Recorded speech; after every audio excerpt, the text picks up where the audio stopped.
Ça y est, nous y sommes. Bonjour à tous. Nouvelle édition d'information sur RTIA. Le lancement de l'opération de révision des listes électorales est effectif depuis samedi dernier. Le processus va durer 3 semaines. Il s'agit d'une étape importante en vue de la préparation de l'élection présidentielle d'octobre 2025. La liste compte actuellement près de 8 millions d'électeurs.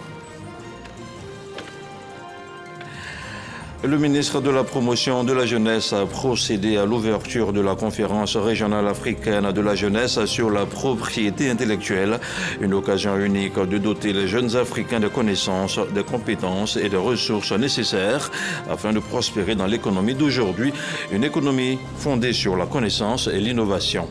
Et puis au Tchad, le parti des transformateurs de l'opposant Succès Masra n'ira pas aux élections législatives et aux élections locales qui auront lieu le 29 décembre. L'ancien Premier ministre et candidat à la présidentielle en a fait l'annonce lors d'une cérémonie de commémoration. C'était à l'occasion du 2e anniversaire de la sanglante répression du Jeudi Noir à N'Djamena hier dimanche. Merci de regarder RTI 1 et c'est avec le Lodjibois que nous démarrons cette édition. À Divo, l'opération de toilettage de la liste électorale a été lancée samedi dernier. Situation similaire sur l'ensemble du territoire national. Les populations sont invitées à s'inscrire massivement sur la liste électorale. Le récit de Walter Amadou Ouattara. Opération de révision de la liste électorale en vue de la présidentielle de 2025. 501 lieux d'enrôlement ouverts dans le Lodjibois. Selon la superviseure de la CEI, du GOR et du Lodjibois, Maître Yapobi Yolande, l'opération va s'étendre jusqu'au 10 novembre 2024. Une mobilisation des populations pour la réussite de l'opération dans un climat apaisé est souhaitée. Si on ne figure pas sur la liste électorale, nous ne pouvons pas voter. Et nous les invitons donc à se faire inscrire massivement pour ne pas rester en marge du processus électoral. Leur voix compte et nous voulons le faire savoir. Les récurrents attendus sont tous des Ivoiriens ayant au moins 18 ans, accomplis et jouissant de leurs droits civiques et non encore inscrits sur la liste électorale. Ou encore ayant connu un changement dans leurs données personnelles, mariage, changement de résidence, etc.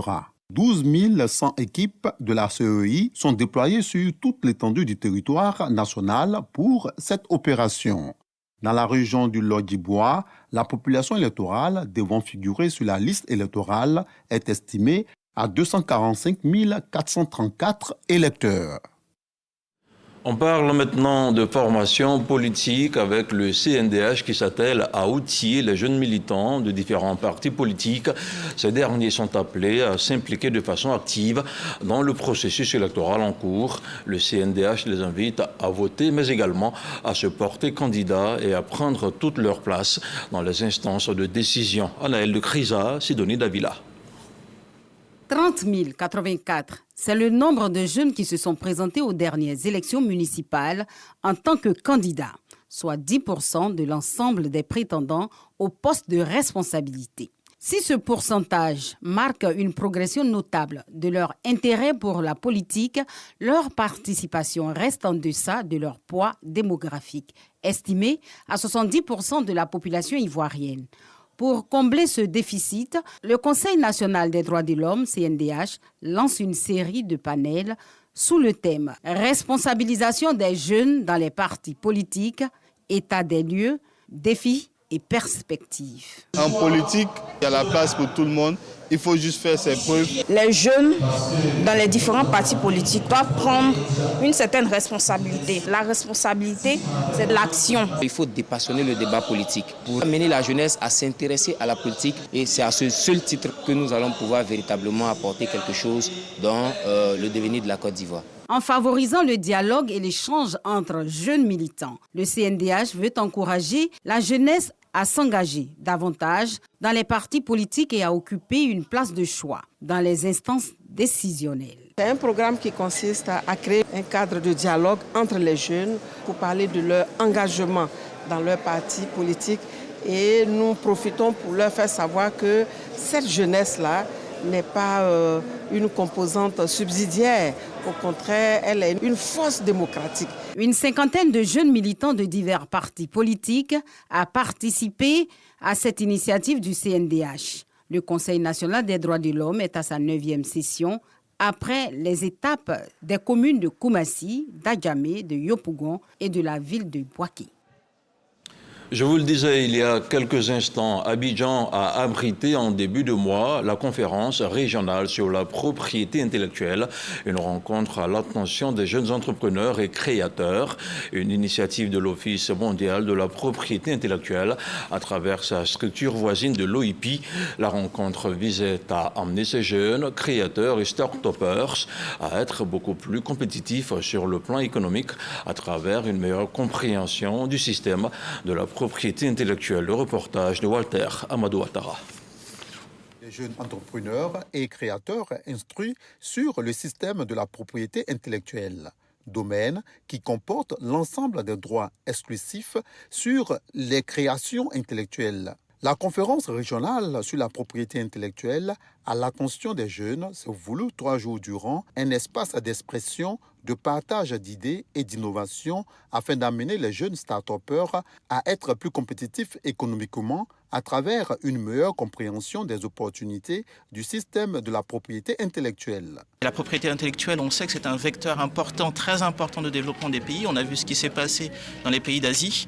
Le développement de l'Afrique va passer aussi très fortement par la protection de cette connaissance et de ce savoir-là. On va faire la protection. C'est très important parce que même notre employés, il faut prendre notre formulaire et vendre ça. Ce rendez-vous, une initiative de l'Office mondial de la propriété intellectuelle à travers l'Office ivoirien de la propriété intellectuelle, OIPI. Les experts venus de différents pays à travers l'Afrique et même au-delà vont échanger avec la jeunesse africaine de 45 pays pour leur présenter les opportunités du système de la propriété intellectuelle. Ça veut dire quoi concrètement? Quand vous avez une idée, quelle est la procédure pour la protéger? Quelle est la meilleure façon de la protéger? Une fois que vous avez protégé votre idée, comment il faut la valoriser? Mamadou Touré, ministre de la promotion de la jeunesse, de l'insertion professionnelle et du service civique, a relevé l'intérêt qu'accorde le gouvernement au système de la propriété intellectuelle en passe d'être un levier important de la transformation structurelle de l'économie ivoirienne. La Côte d'Ivoire ambitionne de devenir un pays à revenu intermédiaire de la tranche supérieure grâce à la transformation structurelle de l'économie par l'industrialisation à l'horizon 2030.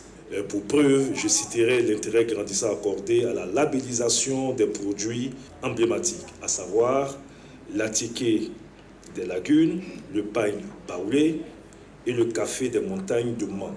Panels et ateliers ont animé la conférence régionale africaine sur la propriété intellectuelle. On change de sujet pour s'intéresser à la gestion des catastrophes. Quelle réaction en cas d'incendie? À la geste aussi, la Société de gestion des stocks pétroliers de Côte d'Ivoire vient d'initier sur son site de l'intérieur du pays, en l'occurrence celui de Yamoussoukro, un exercice anti-incendie, un plan de riposte suivi par Kader Sogodogo. Mesdames et messieurs, ce matin aux environs de 10h25, nos services nous ont alertés de la survenue d'un feu sur 4 camions-citernes, précisément au parking courte durée. Le directeur des opérations internes a ordonné le déclenchement du plan d'opération interne à 10h30, comme l'exige notre protocole de sécurité. Nos équipes d'intervention sont à pied d'œuvre pour son inspection. Les secours extérieurs ont été alertés. Le périmètre a été bouclé et le personnel non essentiel évacué. La Société de gestion des stocks pétroliers de Côte d'Ivoire, Geste aussi, va mettre ainsi en œuvre son plan d'opération interne, POI, conformément à son protocole de sécurité. Périmètre bouclé, personnel évacué, 65 minutes après, fumée blanche. En termes de bilan, fort heureusement, aucune perte en vie humaine n'a été enregistrée. Néanmoins, nous dénombrons 5 cas de blessés, dont un grave, qui ont été pris en charge par l'équipe médicale. Par conséquent, la direction générale exhorte les populations à vaquer à leurs occupations et rassure ses partenaires de la reprise des activités dans les meilleurs délais.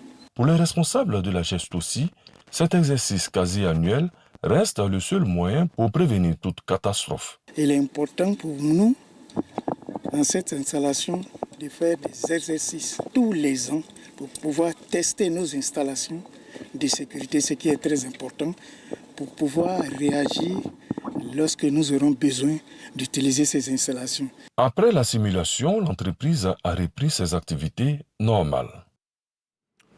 On parle à présent de santé avec la série de campagnes de sensibilisation portant sur le cancer du sein, de dépistage sur la tumeur du sein et du col de l'utérus, des sensibilisations sur l'importance du dépistage précoce se sont tenues récemment dans la commune de Cocody. Un reportage de Serge Bakom Didi et Souleymane Donisangou. Octobre rose, mois dédié à la sensibilisation contre le cancer du sein. Meïté Aminata marque sa présence pour se faire dépister. Je suis venue pour faire dépistage du sein avec le col de l'utérus, pour être située sur mon état de santé, pour me mettre à l'abri de la maladie. J'ai choisi le mois d'octobre parce qu'on fait plus de publicité le mois d'octobre et puis on parle trop de cette maladie qui fait beaucoup de ravages. Tout comme dans Meïté, des hommes venus également se faire dépister. J'ai fait également des recherches et effectivement les hommes sont concernés. Dépistons-nous, car le cancer des seins ne touche pas seulement que la femme, ça touche également les hommes. Quand on attend cancer des seins de nos jours, ça fait peur. Donc il faut se situer pour connaître son statut, pour pouvoir prendre la maladie de manière précoce, pour augmenter sa chance de guérison. J'avais un stéréotype dans la tête. Je me disais que moi, je n'ai pas envie de doter mes vêtements devant quelqu'un pour toucher les seins et tout ça. Mais avec certains exemples qu'on a vus, on a fini par comprendre que nul n'est à l'abri. L'existence de ce centre de dépistage est à mettre à l'actif d'une structure désireuse de sensibiliser sur l'importance du dépistage précoce en entreprise. Aujourd'hui, le cancer du sein n'est plus une fatalité. Quand vous êtes pris tôt, vous êtes sauvé. Et même quand vous êtes pris tard, vous avez de l'espoir. Cette année, on a décidé de rajouter à la sensibilisation le cancer du col de l'utérus, qui est un cancer dont on ne parle pas assez souvent et qui est tout aussi impactant ou problématique que le cancer du sein. Une sensibilisation à l'auto-examen, au suivi médical et la prise en charge des femmes nécessitant des soins complémentaires ont essentiellement marqué cette activité. Santé, toujours avec des athlètes qui ont répondu à l'appel de l'ONG Help BEM à l'occasion de sa journée sportive. 3 circuits de 5, 10 et 20 km ont été parcourus par un peu plus de 1500 marathoniens de Cocody à Trècheville en passant par le plateau. L'initiative avait pour objectif de contribuer à l'équilibre mental des travailleurs à travers le sport. Contribuer à l'équilibre mental des travailleurs de Côte d'Ivoire à travers le sport. L'ONG Helpmen initie sa 3e édition du marathon africain de santé mentale. Cette rencontre sportive a été l'occasion pour les participants de se divertir émotionnellement et renforcer la santé physique. Vraiment, aujourd'hui, c'était pas facile quand même. Les 10 km là, vraiment, c'est pas facile. Avec le courage, la détermination, on est vainqueurs. Le top départ est donné à Cocody, destination plateau via le 4e pont. 3 circuits de 5, 10 et 20 km sont définis selon les capacités physiques des marathoniens. Au-delà des objectifs sportifs, cette course est un rendez-vous fraternel. Les organisateurs se réjouissent de l'engouement autour de ce marathon. Nous, les athlètes, on vit beaucoup de choses et il faut savoir surmonter les épreuves et tout ce qui se passe dans la vie. Tout le monde a un cerveau et du moment où on a un cerveau, on est susceptible d'avoir un problème de santé mentale. Donc il faudrait que toutes les populations s'impliquent dans les questions de santé mentale. Il faudrait que toutes les personnes qui existent sur le territoire ivoirien et africain et même au-delà, pourquoi pas, s'impliquent dans les questions de santé mentale parce que ce sont des choses qui sont réelles. Plus de 1500 participants ont pris part au marathon. Les meilleurs ont reçu des trophées et médailles. Pour cette 3e édition, l'école de gendarmerie d'Abidjan repart avec les meilleurs prix. On reste dans le domaine du sport et on se rend à Séguéla, cette fois-ci avec une trentaine d'équipes qui se sont affrontées lors d'un tournoi de football. La compétition dotée du trophée Boaké Fofana du nom du ministre de l'Hydraulique, de l'Assainissement et de la Salubrité aura permis à la jeunesse de s'occuper sainement durant les vacances scolaires. Le représentant du parrain en a profité pour appeler les jeunes à devenir des acteurs du développement local. Frédéric Oulaï, Walter Amadou Ouattara. Doté du trophée Boaké Fofana, ministre de l'Hydraulique, de l'Assainissement et de la Salubrité par ailleurs, président du conseil régional du Ouorodougou, le tournoi de l'amitié et de la cohésion sociale a livré son verdict. C'est la formation Nyonyon qui remporte l'édition 2024 de cette compétition à l'issue des tirs au but face au FC Salvador. Le représentant du parrain a souligné la nécessité des activités sportives pendant les vacances scolaires. Il a ensuite invité la jeunesse à s'impliquer dans le développement de la région. C'est un tournoi d'union, de fraternité et de rapprochement de la jeunesse. Nous le faisons pour permettre à nos jeunes vacanciers qui arrivent de se connaître, de se frotter, de créer de bonnes amitiés, d'occuper les vacances de façon saine. Ça nous permet de contribuer à la lutte contre les fléaux juvéniles qu'on voit aujourd'hui, notamment la drogue, l'alcool, la délinquance. L'équipe victorieuse a reçu des maillots, du numéraire et un trophée. Quant au deuxième de cette compétition, il est récompensé avec des maillots et du numéraire. 32 équipes issues des différents quartiers de Séguéla ont pris part à ce tournoi. De Séguéla, on se rend à Korogo avec 17 jeunes du Poro qui viennent de recevoir leur parchemin de fin de formation en aquaculture. C'est le fruit d'un partenariat signé entre le Conseil régional du Poro et le programme stratégique de transformation de l'aquaculture en Côte d'Ivoire. La remise des parchemins s'est faite en présence du ministre et directeur du cabinet du président de la République, par ailleurs président du Conseil régional du Poro, M. Fidèle Boroton Sarasoro. Le reportage de Siekwasi dans un commentaire de Walter Amadou Ouattara.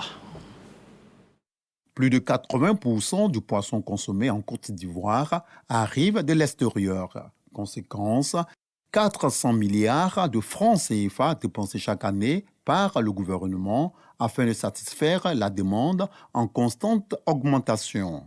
La formation s'avère une des réponses à ce déficit de protéines. La remise de ces attestations de fin de formation marque l'amorce de la riposte du gouvernement.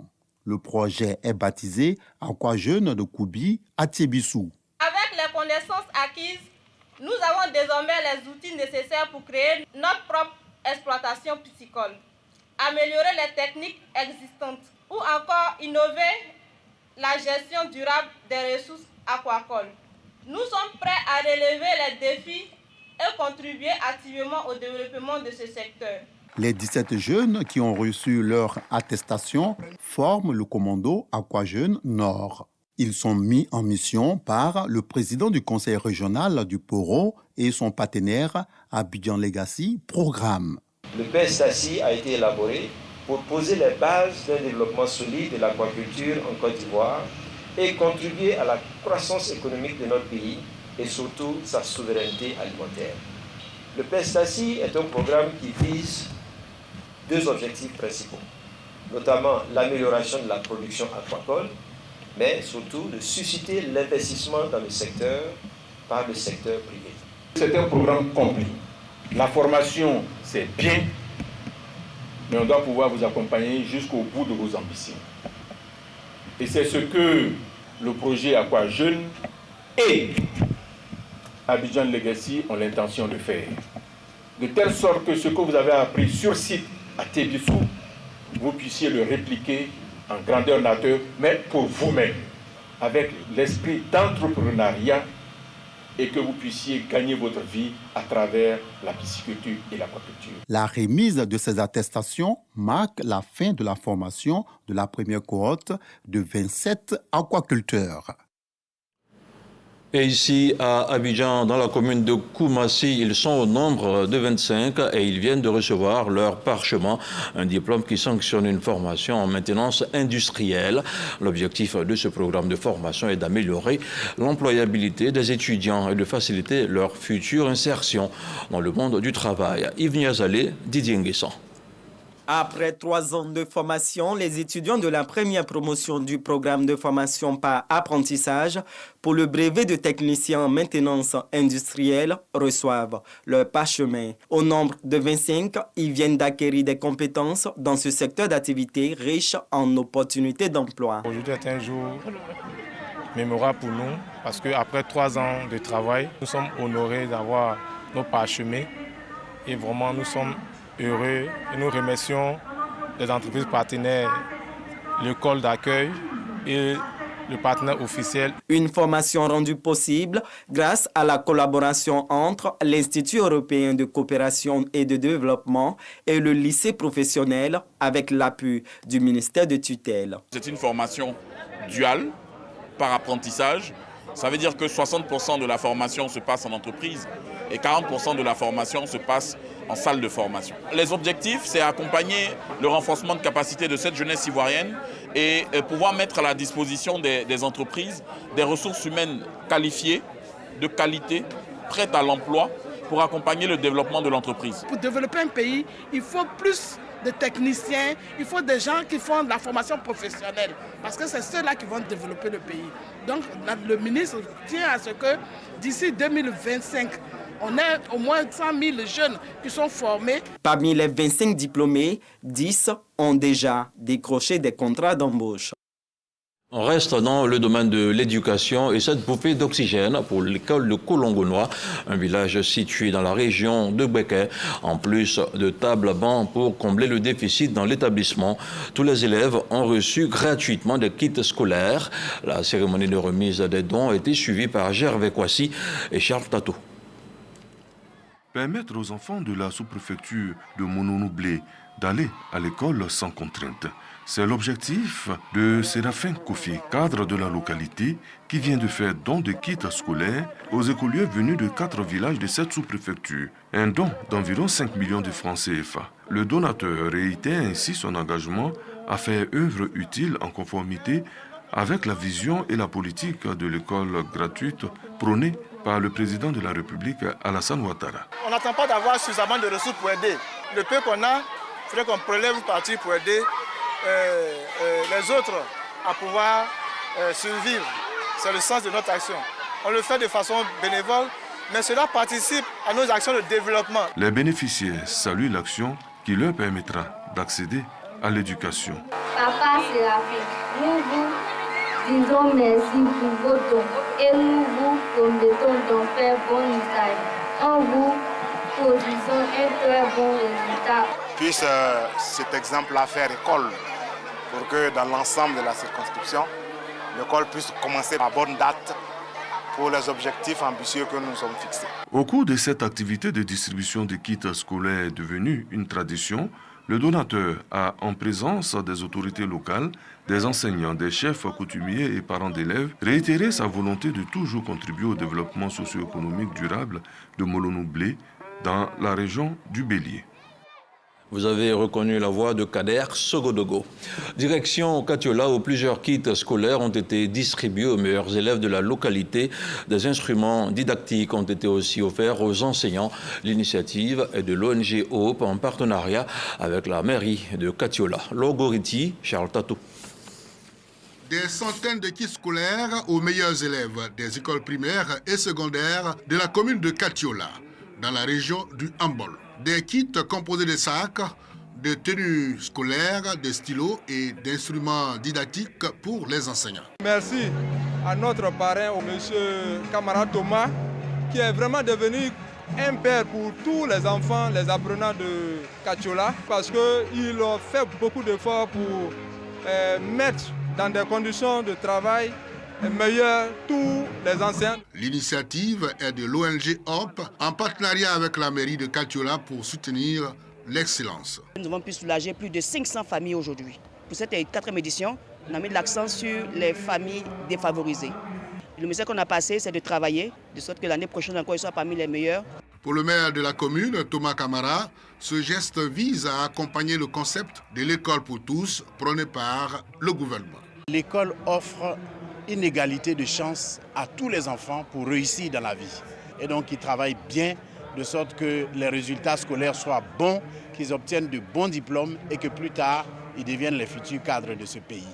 Cette remise de dons a été l'occasion pour les autorités de prodiguer des conseils pour une bonne année scolaire.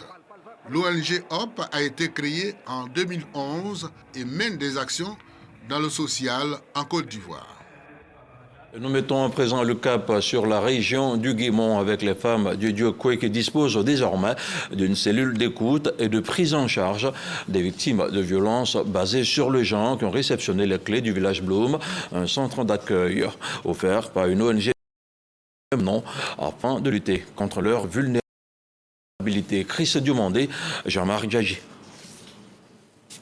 Le centre d'accueil de soutien aux démunis et aux femmes en détresse, appelé Village Bloom, est une réalité dans la région du Guémon. Une initiative d'une entreprise qui œuvre dans l'aménagement foncier et la promotion immobilière en Côte d'Ivoire, dont l'objectif est d'aider les ONG qui interviennent dans le domaine social. Pour les responsables de l'ONG Bloom, c'est un rêve qui est en train de se réaliser. Voir un village de ce genre-là, Bloom à Dieu-Koué, je pense que c'est bien pensé.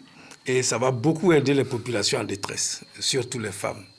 Les femmes violentées, avec leurs enfants abandonnés dans la rue et tout ça.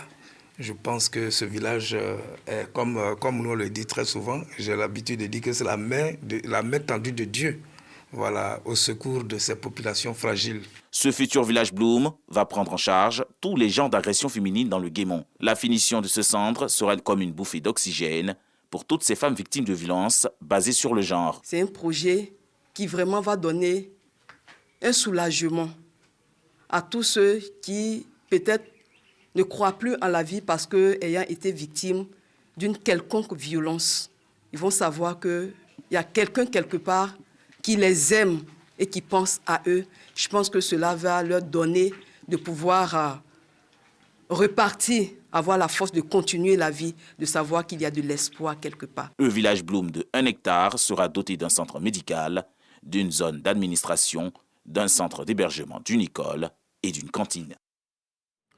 On parle maintenant de Vitrine Mode, un concours de révélation de jeunes mannequins de couturiers, un concours qui récompense également des pionniers de la mode. Objectif, valoriser l'industrie de la mode ivoirienne par la création de talents émergents. On en parle avec Serge Pacom Didi et David Soyo. Des passionnés du mannequinat et du stylisme font montre de leur savoir-faire sur la scène de la 2e édition de Vitrine Mode. Un concours de révélation pour mettre en lumière de nouveaux talents dans le secteur de la mode. Cette année encore, d'autres jeunes talents retiennent l'attention du jury. J'ai 3 ans dans la mode et c'est ma première fois de participer à un événement et je remporte déjà. Ça me fait vraiment plaisir. Grâce à ce titre que j'ai aujourd'hui, je pourrais mieux m'émanciper dans ce milieu. Sachant que je suis mannequin depuis à peu près 4 ans. Vitrine Mode a pour but de révéler les mannequins qui sont dans l'ombre, qui ne sont pas connus, ainsi que les couturiers. En aval, on essaie de remettre des prix de distinction. Une vingtaine d'acteurs de la mode sont également honorés à cette édition.